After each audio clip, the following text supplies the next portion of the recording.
हर हर महादेव, हर हर महादेव। दोस्तों कैसे हैं? आज मैं मंदिर आई हूँ। आज उत्तराखंड के हिसाब से सावन का पहला सोमवार है और प्लेन्स के हिसाब से आज दूसरा सोमवार है। सभी को हार्दिक शुभकामनाएं।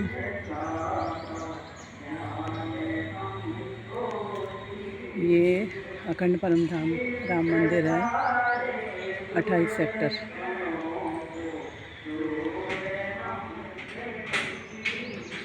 अट्ठाईस सेक्टर का है ये।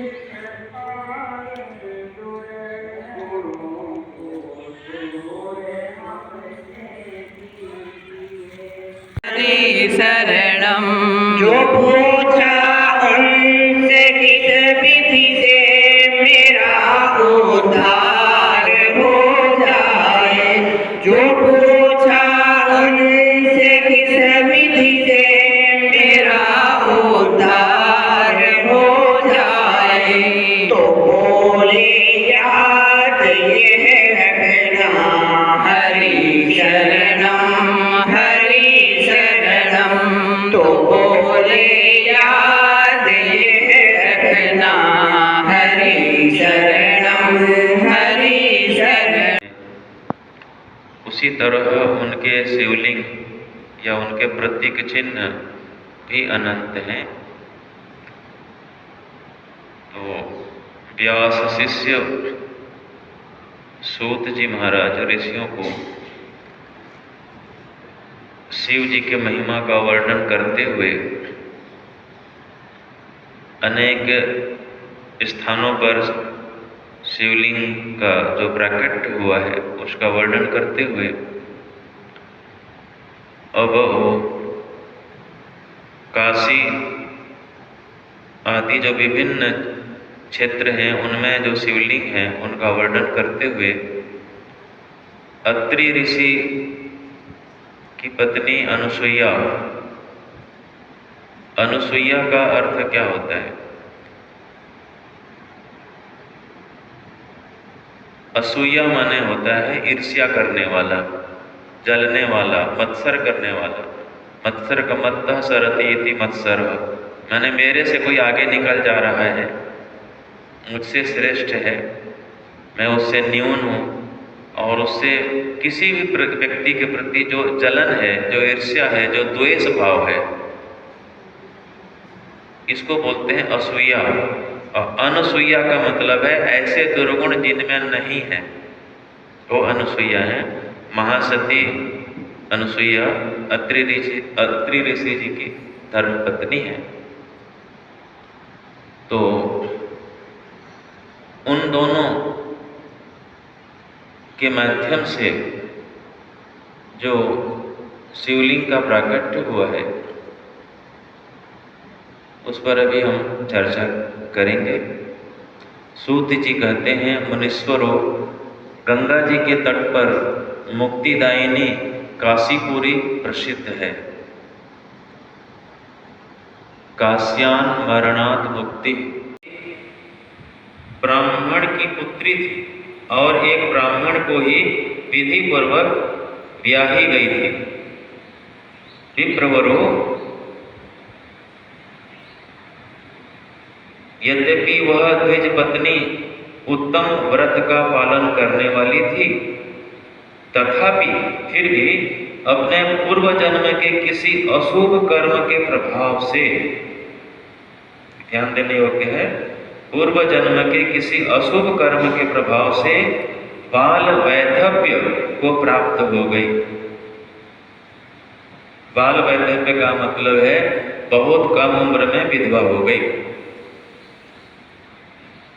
यह जो होता है किसी पूर्व जन्म के अशुभ कर्म के कारण से होता है। तब वह ब्राह्मण पत्नी विधवा हो जाने के बाद कहा गया है, तब वह ब्राह्मण पत्नी ब्रह्मचर्य व्रत के पालन में तत्पर हो गई। प्राचीन काल में ऐसी परंपरा रही है कि कोई भी स्त्री विधवा हो जाती है तो शास्त्र की दृष्टि से उसको विवाह पुनः नहीं करना चाहिए। वह उसका प्रायश्चित काल होता है। पिछले जन्म के कर्म के कारण से वैधव्य आया है, तो उसको स्वीकार करते हुए प्रायश्चित करती है और पूरा समय भक्ति में, चाहे विष्णु हो या शिव हो, आराधना में ही अपना समय लगाती है। ऐसा व्यवस्था पहले रहा है, अभी भी कुछ जगह है, लेकिन कुछ जगह वो सारी व्यवस्थाएं टूट रही हैं, क्योंकि हम लोगों की जो दृष्टिकोण है इसी लोक तक सीमित है। हम लोग सोच नहीं पाते कि हमको जो शरीर मिला है या जो भी संसाधन हमें मिले हैं, जो भी संबंधी मिले हुए हैं, वो हमारे पिछले कर्मों के आधार पर मिले हुए हैं। यह एक ईश्वरीय सिद्धांत है, व्यवस्था है। इसलिए जो भी मिला है, ईश्वर ने जो भी दिया है, उसको स्वीकार करते हुए आगे बुरा न हो, आगे कष्ट या दुख न प्राप्त हो, इसीलिए व्यक्ति को धर्म पूर्वक कर्तव्य का पालन करते हुए, भगवान की आराधना करते हुए अपना समय को बिताना चाहिए। तो ब्राह्मण पत्नी ब्रह्मचर्य व्रत के पालन में तत्पर होकर पार्थिव पूजन पूर्वक अत्यंत कठोर तपस्या करने लगी। तपस्या में मग्न थी।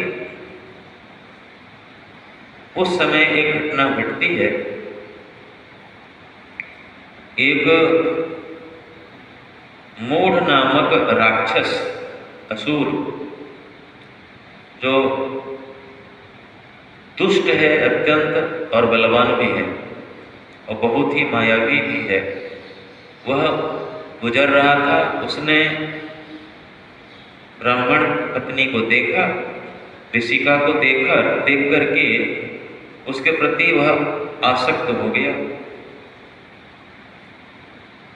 आसक्त होने के कारण से वहां पहुंचा और ब्राह्मण पत्नी से कहने लगा,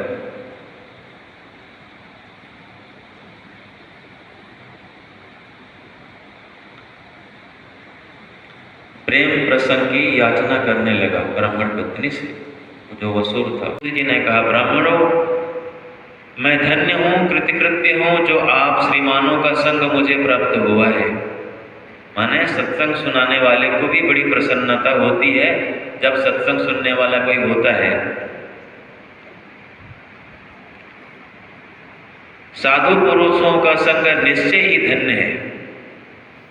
अतः मैं अपना सौभाग्य समझकर पापनाशिनी परम पावनी दिव्य कथा का वर्णन करता हूँ, तुम लोग आदर पूर्वक सुनो।